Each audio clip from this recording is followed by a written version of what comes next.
E aí pessoal, tudo bem? Meu nome é Radamés, sou médico, trabalho com emergências e estou aqui hoje para mais um Bolos de Emergências, onde vamos cutucar um assunto que parece recorrente, mas às vezes a gente precisa voltar ao básico.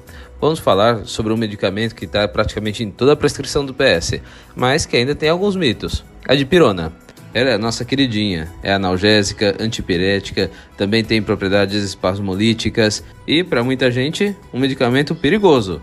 Mas o que a ciência realmente diz sobre ela é o que vamos revisar hoje, no que há de melhor da literatura, sempre com medicina baseada em evidência e trazida para quem está ali no front.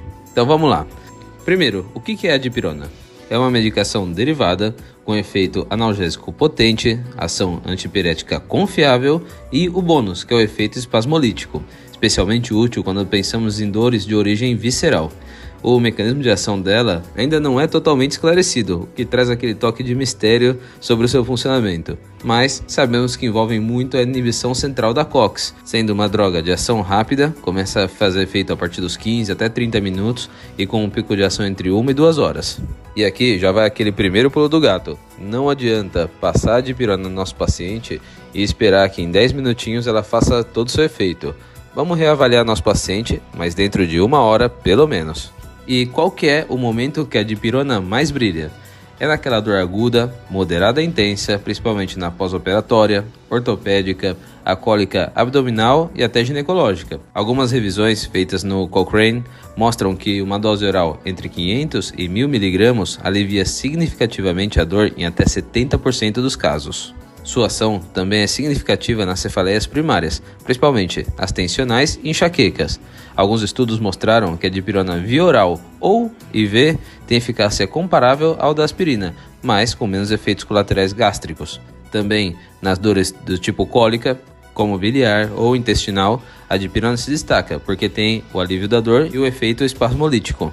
Além disso, na febre refratária, aquele febrão alto que não melhora com paracetamol, a dipirona IV ou até mesmo sua apresentação retal pode resolver. Além disso, dores oncológicas de leve a moderada apresentam benefício quando usada como adjuvante não opioide. Vamos lá, na prática, como vamos usar? A dipirona por via oral ou via retal na dose de 500 mg a 1 gramo por dose, sendo o máximo de 4 gramas por dia, ou aquela famosa 1 gramo a cada 6 horas. Por via intravenosa, 1 gramo diluído em 100 ml de solução fisiológica e que devem ser infundidos em 15 a 30 minutos. E atenção aqui, porque o efeito hipotensor da dipirona também é potente, então prefira utilizar a medicação diluída. E por via intramuscular, até 2 gramas por aplicação, porém menos usada, principalmente pela dor local. Em crianças, a dose é de 10 a 20 mg por quilo por dose, em até 4 vezes por dia. E, importante aqui, evitar menores de 3 meses ou menos de 5 quilos. E só para reforçar aqui, não adianta repetir a dose da dipirona a cada 2 horas. O intervalo recomendado é de 6 a 8 horas. E tenho certeza que você já deve ter ouvido falar a respeito do uso de doses maiores. Sim, existem evidências científicas sobre o uso de 2,5 gramas de dipirona, especialmente em contexto de dores agudas, principalmente pós-operatórias. E, em algumas revisões sistemáticas, encontramos alguns estudos randomizados controlados que avaliam a eficácia e segurança dessa dose, administrada por via intravenosa ou intramuscular, principalmente em adultos com dores que são moderadas a intensa após cirurgias. A dipirona, na dose de 2,5 IV, proporcionou um alívio significativo da dor. E aqui vai o dado interessante, que essa dor foi alcançada entre 4 a 6 horas e alcançou um nível de alívio de pelo menos 50%, muito semelhante ao observado no tramadol de 100 mg IV. E o melhor aqui, nenhum evento adverso grave foi relatado nesses estudos, embora o número de pacientes avaliado ainda seja pequeno, cerca de 100 pacientes que usaram a dose de 2,5 gramas IV. Por isso, atenção aqui, estudos que são um pouco mais robustos e também um pouco mais recentes se concentram nos efeitos benéficos das doses entre 500 e 1 gramo, principalmente entre a via IV e a via oral. Por isso, atenção aqui na dose de 2,5 gramas, que ainda são condições de perfil de segurança limitados e para condições especiais. E sobre os famosos efeitos adversos, aqui é o que mais gera controvérsia. O risco mais citado é a famosa agranulocitose, muito famoso lá na gringa, uma reação que costuma ser rara, porém potencialmente grave. Rara no sentido que estou dizendo de 1 a 5 casos por milhão de usuários por ano. Também pode causar reações anafiláticas, hipotensão, especialmente na via IV rápida, leucopenia e trombocitopenia. Apesar disso, ensaios clínicos com milhares de pacientes não identificaram a granulocitose no uso agudo. O risco existe, mas é muito baixo e bem menor do que os outros efeitos adversos de medicamentos amplamente usados, como o metimazol ou o propiltiuracilo, ou mesmo medicações mais comuns como a carbamazepina, fenitoína e até mesmo alguns beta-lactâmicos. Agora, quando realmente está contraindicado o seu uso?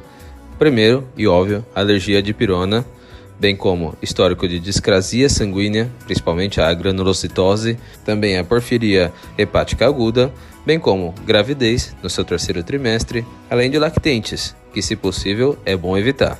Agora que já falamos sobre tudo isso, vamos falar de alguns mitos que precisam cair. E o primeiro é de que a dipirona é proibida porque mata.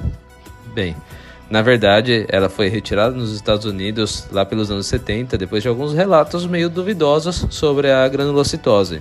Mas em outros países como a Alemanha, Espanha, Suíça e, obviamente, no Brasil, é usado amplamente e até hoje, mais de 70 países já aprovaram seu uso, com, obviamente, milhares de prescrições diárias. Outro é a respeito do poder analgésico, em relação à dipirona ou paracetamol. Aqui, a dipirona tem uma ação mais potente em dores agudas, moderadas a intensas, e tem um efeito espasmolítico que não está presente em medicações como o paracetamol ou ibuprofeno, além de ter menos efeitos adversos gástricos e sem tanta interferência na função renal. E a respeito das alergias, onde sempre se ouve, é melhor evitar porque o paciente pode ter uma reação, esse risco é baixo, mas ele é um pouquinho mais elevado em pacientes asmáticos, bem como nos que sofrem de urticárias crônicas. Então aqui fica o alerta. Bem, em resumo, a dipirona ela é eficaz, acessível e segura, especialmente quando usada corretamente. Doses de 500 a 1 grama via oral ou IV, com no máximo de 4 gramas por dia, mostraram um bom perfil analgésico. Tem seu espaço garantido em caso de dor intensa, cólica, febre refratária e cefaleias. O risco de agranulocitose existe, mas é extremamente raro, então usar com consciência, afinal é uma ferramenta poderosa. Espero que vocês tenham gostado desse capítulo e não se esqueçam de compartilhar ele nas redes sociais e mostrar para todos seus colegas que a dipirona tem seu valor. E não posso deixar de pedir para vocês darem aquelas 5 estrelas lá no Spotify e não deixar de seguir a gente também lá no YouTube, onde também estamos subindo nossos áudios para serem mais acessíveis para todo mundo. Bem, espero vê-los no próximo capítulo, abraço e até mais.